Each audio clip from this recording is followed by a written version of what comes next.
bring in our guests. Joining us in the studio is Sultan Barakat, Professor of Public Policy at Hamad bin Khalifa University in Qatar, and Abbas Aslani is in Tehran.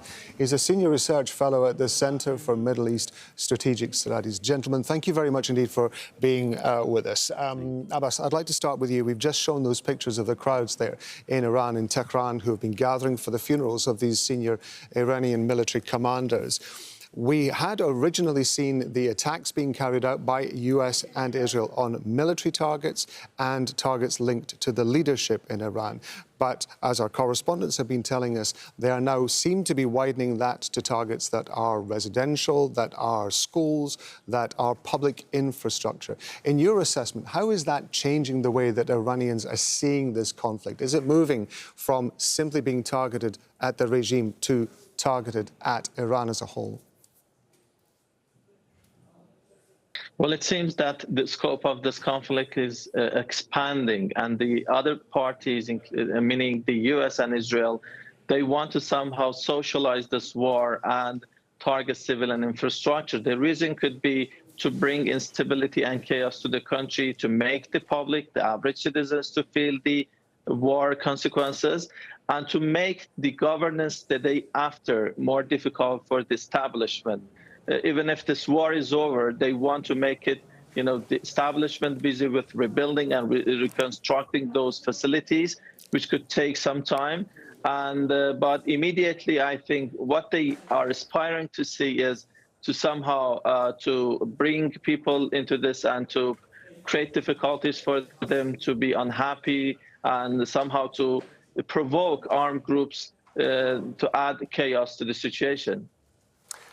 Sultan, let me ask you, just as a follow-up to what Abbas was talking about there, if one of the intended results of this is supposed to bring chaos and to bring fragmentation, to use Abbas's word, into Iran, how significant is that, given the fact that we've been searching for or trying to work out what the end game for both Israel and the US is in this? Is it possible that a fragmented Iran would constitute what the US and Israel might see as a victory? Well, I think it will, and they will want it to end up not only just fragmented and potentially in a civil war, but also engaging in conflict with neighboring countries so that they can drain both at the same time, and Israel gets away with its own strategic objectives. And I hope that this is not what we're all heading to. And we can see that, like, at least from the Gulf states side, they're doing their very best to absorb those Iranian reactions and retaliations and so on, and make sure that it doesn't develop into a direct confrontation with Iran. And of course, Trump and Netanyahu were disappointed that the Iranian public did not rise against the government when they decapitated the political leadership. So these two factors have maybe disturbed a little bit the calculations of Israel and the United States for now. Abbas, let me ask you, just again, relating back to the pictures that we've seen. Now, in the previous conflict, back in June of last year, when Israel and the US attacked Iran, there was an upsurge of public support for the leadership of the country. Now, of course, these were also people in Iran who had been protesting against the government prior to that because they were very concerned about the economic stagnation, the economic struggle that the country was going through. How do you think this is going to play out? Do you think that what we're seeing is essentially, if you like, a knee-jerk reaction, for want of a better phrase, an initial reaction in support of the government, which then may dissipate? Or do you think that this is an indication that there is stronger support for the government than perhaps the US and Israel had planned? Well, in the face of a foreign aggression, even against the backdrop of economic hardship, people seem to be not welcoming that foreign intervention and supporting the establishment. And we saw that succession was somehow expedited and facilitated within this context.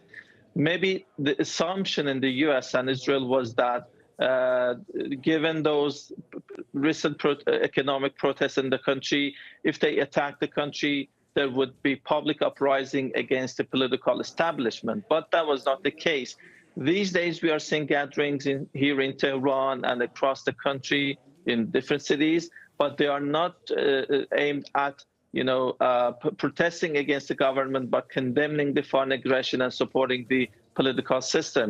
Again, I think maybe the science could be somehow different relatively, but majority of the people are rallying around the flag in the face of these strikes. And this is something which was not maybe anticipated by the US and Israel. They thought that they could somehow provoke and mobilize these protests against the government. This didn't happen. And they thought that maybe a Venezuela-like model could be adopted toward Iran by decapitating the country politically and militarily. They can make the Iran to capitulate and surrender. This didn't happen. They resorted to armed groups. Now I think they are targeting civilian infrastructure to make those consequences somehow for the average citizens to be felt, and to again to resort to the initial stage to bring uprising and instability, which Iran has been trying to say that they will stop this. And the average citizens so far, they have not responded to such a call. Sultan Barakat, let's talk about what's happening in the Strait of Hormuz. It was, since the start of this conflict, the Strait of Hormuz was always in the frame. It was a key element of this conflict, but nevertheless, to some degree, it was on the sidelines. Now it's moving front and center, and we're seeing more action there. Iran is saying that it will close the Strait of Hormuz, that it will ban all transport through the Strait of Hormuz.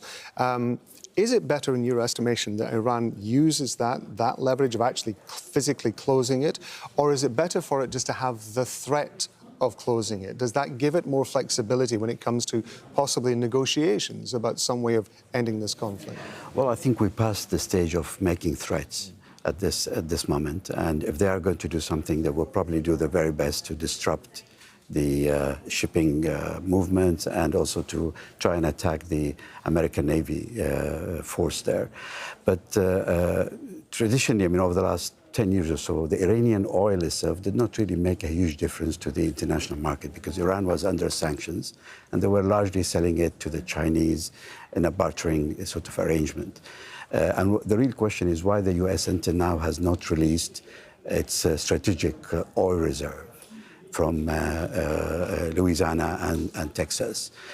Back in 2022, if you recall, when the Ukraine-Russia war led to an oil crisis around the world, energy crisis, Biden very quickly started to tap into that, and he used 180 million barrels for around 180 days to try and stabilize the price globally, and particularly within the US. And the question, I think, that is really so far I couldn't find any answer why Trump is not doing that at the moment. Is it because he's restrained by the institutions within the US?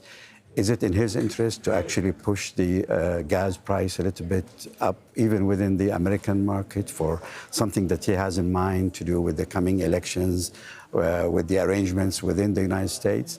Or is he really trying to support and somehow strengthen the position Putin has and Russia has in terms of its grip on the energy in relation to Europe and elsewhere? And I think all those questions need to be considered simultaneously. The Iranian reaction has been predicted for decades. Every strategic report that was written about how Iran would react has talked about them trying to stop the Hormuz Strait. So there's nothing new there, including the floating mines and all this. They've used this in their war with Iraq, in Shatt al-Arab. They have the technology, they have the ability to use it. And I don't see any surprise in all of that. The real surprise is why the US until now is not tapping into its reserves. Is it because the price is now too high to resupply it? I don't know. I mean, but that's an issue I think we must try and find an answer for. Abbas Aslani, I want to ask the final question to you. Obviously, as we've been reporting, Iran has been carrying out attacks on neighbouring Gulf countries. But of course, the impact of the closure of the Strait of Hormuz has an impact on the economies of those countries as well as, of course, the economy of Iran. To what extent do you think is Iran prepared to risk the relationships that it's had for so long with its Gulf neighbours, albeit that some of those relationships have been tense at times, but nevertheless there will come a point when this conflict does end, and Iran may well need those neighbouring countries to help it rebuild its economy? Well, sure. What is going on is impacting Iran's relations with those neighboring countries. And maybe Iran is somehow immediately is struggling with an existential threat at the moment. That's why it is taking care of those threats coming from the American and Israeli side. And maybe the day after, they would be thinking of how to recover and rebuild those ties. And Tehran has been critical of those countries for giving airspace or territory to the U.S. to initiate aggression against the country. That's also the case. But all in all, whatever the reason is, this is qualitatively impacting this process. And this is not good for Iran. This is not good for the region. Maybe that's what Israel and the United States are aspiring to see. But this is part of a multi-front pressure, let's say, campaign against the U.S. and Israel. This is not just about military exchange of fire, but it's also about, let's say, economic and geopolitical battle between the two sides, which Iran wants to inflict costs on the other side in order to stop them from, attacking the country in future. So that's why this has become a bit more complicated. Even in the military front, we're seeing different fields. It is not just Iran. We're seeing Hezbollah in Lebanon, or Iraq is also targeting American assets. And Iran wants to make sure that it can use different tools in order to stop future insecurity and attack as well.